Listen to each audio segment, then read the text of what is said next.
Okay.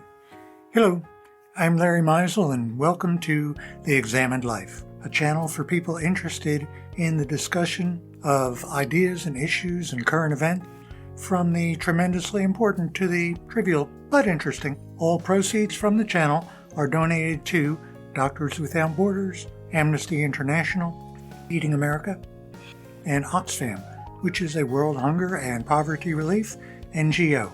In this video, I'm going to give my thoughts, observations, and opinions about our current immigration crisis. At the end, I'll offer my suggestions for de-escalating and transforming the conflict into something positive. Thanks to each wave of new arrivals to this land of opportunity, we're a nation forever young, forever bursting with energy and new ideas, and always on the cutting edge, always leading the world to the next frontier. This quality is vital to our future as a nation. If we ever closed the door to new Americans, our leadership in the world would soon be lost. The U.S. has become a dumping ground for everybody else's problems. They're sending people that have lots of problems. They're bringing drugs, they're bringing crime, they're rapists, and some, I assume, are good people. I will build a great wall on our southern border, and I will have Mexico pay for that wall. Conflict over immigration is nothing new. It didn't start when Donald Trump came down the golden escalator. Immigration has been a controversial issue since before we were even a country. In 1750, Ben Franklin, founding father, believed that Germans were not capable of living in a democracy. He claimed that Germans did not have a liberal political tradition. They would not adopt our language and would never be willing to assimilate into our country. He described Germans as, quote, generally the most ignorant and stupid sort of their country. He feared that they would soon be so numerous that they would Germanize us instead of us Anglifying them. Picture old Ben standing on a soapbox in front of Independence Hall yelling, "Germany's not sending their best, and Krauts will not replace us." To his credit, he did eventually reverse his view. After we won our independence, he called for increased immigration to help the country grow. He also even funded education to help German immigrants settle and assimilate into the country. In my humble opinion, Trump has it 180 degrees backward. He should have started by saying immigrants are good people. They're hard-working, law-abiding, tax-paying, church-going, family values, potential citizens. Then he could have added, and some, I assume, may be committing crimes. But overall, immigrants have been the lifeblood of American vitality, ingenuity, and prosperity. In 1903, American poet Emma Lazarus wrote a poem titled The New Colossus. You're probably familiar with the first stanza. She wrote, "Give me your tired, your poor, your huddled masses yearning to breathe free, the wretched refuse of your teeming shore. Send these, the homeless, the tempest-tossed, to me. I lift my lamp beside the golden door."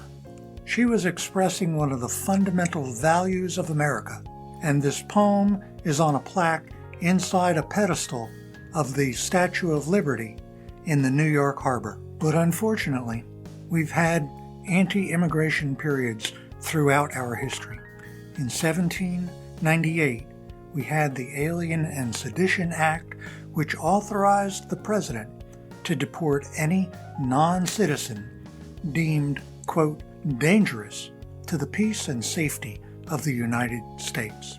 1840s and 50s were called the Know-Nothing era, which was an Anglo-Protestant nativist backlash against Irish and German Catholic immigrants. 1882 was the Chinese Exclusion Act, which suspended entry of any Chinese laborers into the country for 10 years.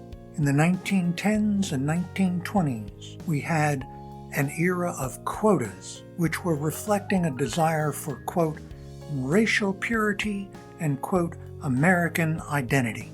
The quotas limited immigration from Southern and Eastern European countries and affected mostly Jews and Italians. 1954, during the Eisenhower administration, we had Operation Wetback, which removed hundreds of thousands of people of Mexican descent, and even included many U.S. citizens. Let's go through the list of attributes. Hardworking.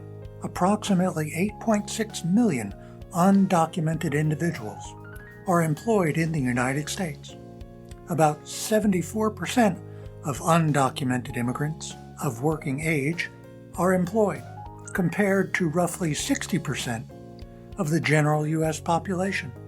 And only about 3.1% of undocumented immigrants were unemployed in 2022, slightly lower than native-born citizens. Concerning crime, undocumented immigrants have less than half the violent crime rate of native-born citizens, and they have 41% lower conviction rate than Native Americans, and a 62% lower homicide rate.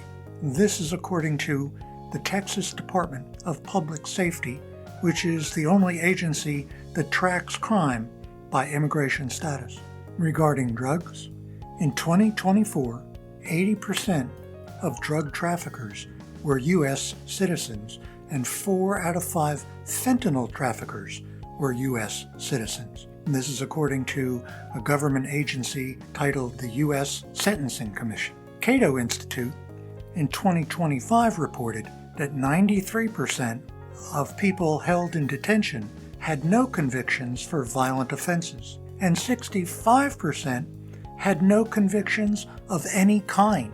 Undocumented immigrants contribute significantly to our GDP. In 2023, they generated approximately $1 trillion in economic activity. They make up roughly 5.2% of the total U.S. workforce, 25% of whom work in agriculture, 17% in construction, and 12% in the food service and hospitality field. In 2022, paid $96.7 billion in federal, state, and local taxes. They paid $33.9 billion to Social Security and Medicare, and they generated $299 billion in consumer spending. Some individual immigrants who have meaningfully contributed to our country include Madeleine Albright from Czechoslovakia. She was a refugee from Nazism during World War II. She became a U.S. Secretary of State and received Presidential Medal of Freedom. Sergey Brin is the co-founder of Google and came to us from the Soviet Union. Franklin Chan Diaz is from Costa Rica. He is the first Latin American astronaut and shares the record for most space flights. Luis Van Ahn is from Guatemala, a computer scientist and professor at Carnegie Mellon University. He is the co-founder of the foreign language learning app Duolingo. Jose Antonio Vargas is an undocumented immigrant from the Philippines who won the Pulitzer Prize for his contribution to coverage of the Virginia Tech mass shooting. Our population is aging and declining. Our birth rate is lower than the replacement rate. From 2010 to 2020, the number of Americans over 65 grew by 38% and is expected to double by 2050. Post-World War II baby boomers are retiring and dying. Social Security and healthcare costs are increasing. Our workforce and tax base need replenishing.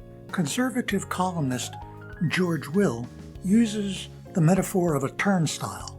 He says that most successful and free countries are the ones where the turnstile moves mostly inward. In contrast to authoritarian regimes, he sees our metaphorical turnstile as confirmation of America's greatness. He sees immigrants as assets for the renewal of our vitality and the rebuilding of our aging workforce. I agree. When Trump came down the golden escalator, he also promised, in addition to building a wall, to put a door in the wall. Listen to his own words. And we're going to have that big, beautiful door in the wall. But you know what? They have to come in through a process. They have to come in legally. My metaphor for the situation is the checkout line at Walmart. When the line gets too long, they open another register. Walmart knows that when they have too many customers, they open more checkout lanes and hire more cashiers.